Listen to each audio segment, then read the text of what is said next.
is someone who doesn't usually necessarily seek all the spotlight, but today you step into it and for all the right reasons. It's your time to shine. Over the past few years, we've seen him grow not only as a student, but also as a leader amongst his peers and the entire grade in a quiet and steady way. Okay. All right. In class, he's thoughtful and focused, always striving for validation and improvement. And on the pitch, he brings determination and heart every time he plays. Among his peers, he's kind. He's the kind of person others respect for his kindness and quietly growing confidence. So I'm excited that he gets to share this speech with you today. So welcome to the stage, Jude Wicking.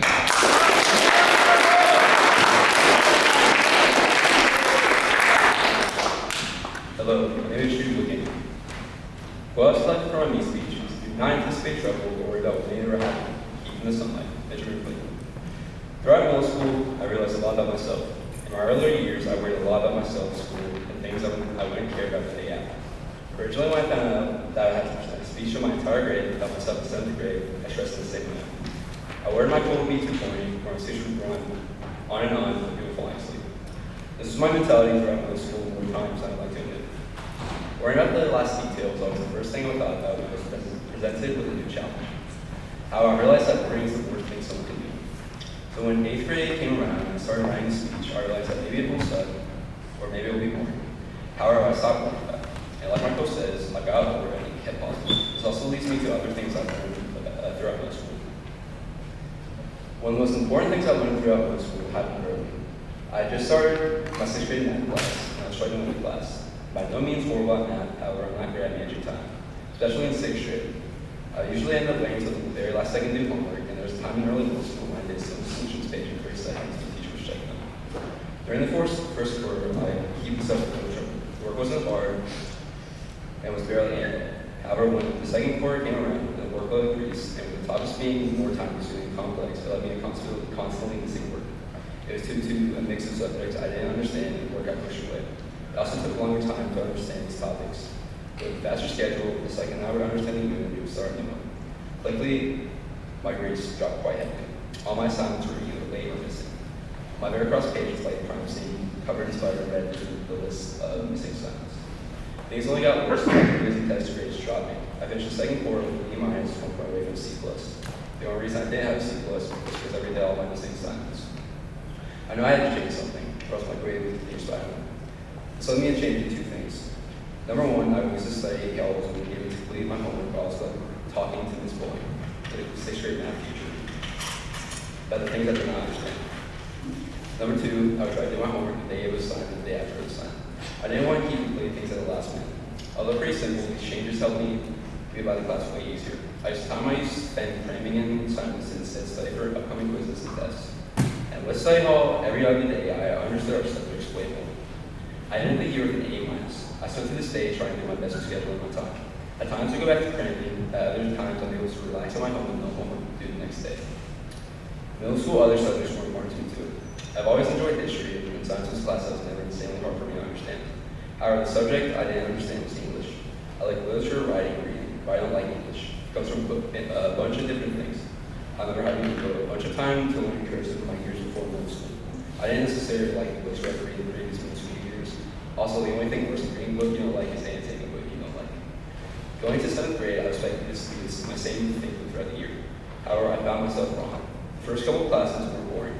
We had a variety of word reading, projects about books to writing poems. The teacher, Mr. Keys, was my advisor, so I also got to know him better across the year in advisory and lesson class. First time I enjoyed the books we read, and even when I didn't, we didn't have to annotate.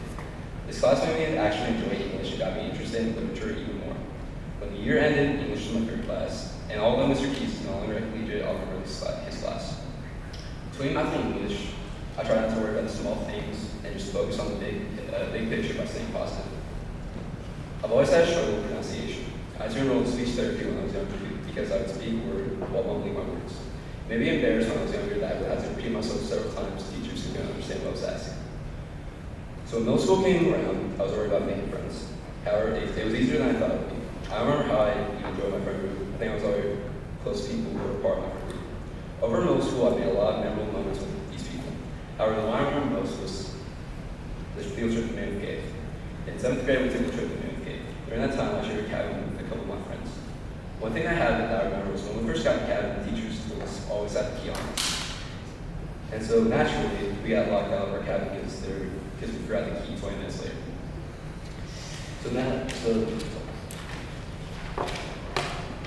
Thankfully, though, we were able to unlock the door through a window. Other moments during that trip were when we took a tour of the cave and when we were leaving through it and exited, we had spiders crawl on us. During that trip, I formed a stronger relationship with my friends that I share to this day by enjoying myself and not worrying about what may have ever happened. I played soccer all my life. There was my brother, dad, and granddad all playing at some level before me. Ever since I can remember, soccer has been a huge part of my life. No matter if I was watching my brother play for the high school team or I would lay down on my knees on hot, hungry, and something to retrieve the ball stuck under the car. I always practiced with my brother out in the front yard shooting at chairs because they could. So when I entered middle school, there really wasn't a question if I would play on the team. I played soccer all 4 years in middle school, and I can stand here today and list hundreds of things I've learned, but I'd rather just list the most important thing I've learned. One game during 7th grade, we were playing a team that played extremely physical. Looking back now, I'm pretty sure the game got called off because of all the fouls committed. During that game, I was playing goalie, and there was a 50-50 ball played to the box to the player making a run. I rushed out to get it and got there first. However, the player, instead of stopping, slid in an attempt to get the ball.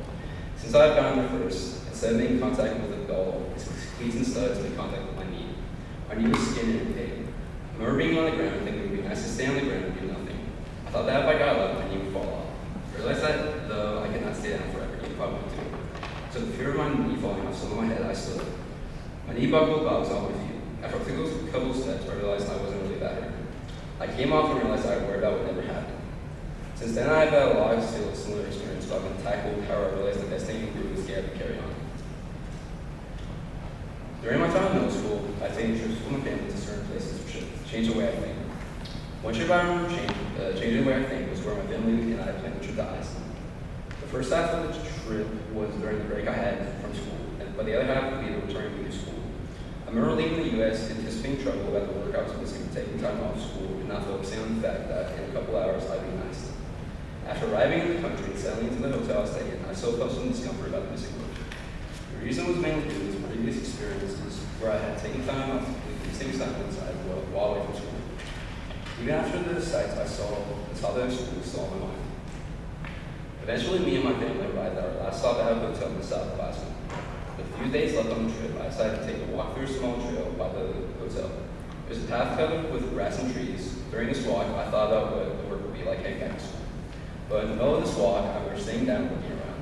I realized I barely looked at the things around me while I was thinking about work. I think that's when I realized how much our work is actually.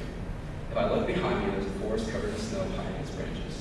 The sides were small trees rustling in the wind, and in the distance, watered by snowflakes, was a small mountain. There's no reason to worry about what I would have to face when I came back to school. I eventually started walking again and just enjoying what was around me. When I headed back to the U.S., the topic of school was off my mind. I just enjoyed the last few days. I remember going to school and after checking up with my teachers, I did have a good amount of work to catch up. After a couple of days, I was all caught up and fine. After this, when I would worry about an upcoming busy week or an important assignment, I wouldn't immediately start worrying about it. I would instead think about how to do the work and prepare for it. This helped me stay calm and not panic. You can always stand still and look around. There's no reason to worry about what's ahead. Before I'm done, I would like to dedicate a speech to the people who helped me get through middle school. First off, to my parents. I'd like to thank you for never losing hope that I would succeed. During times of struggle, you helped me carry on. As school continues into high school, I hope you will keep supporting me like you have for all my life. Second off, I would like to thank Mr. Keys. Although he will most likely not hear the speech, I would like to thank you for helping change my mindset when it came to English. And finally, I would like to thank my brother Tyson, who is currently in Chicago and cannot see the speech. I would like to thank him for spending the burning days of summer helping me develop in soccer. And I would also like to thank him for always getting the ball when we went to the thorn bushes in the neighbor's yard. Over middle school, I've changed a lot. Ranging from how I got homework or just my favorite subject. I've matured a lot and realized a lot about myself. Going into high school, I think the best thing me and you can do is not anticipate trouble, worry about whatever happened, keep in the sunlight. Thank you for listening.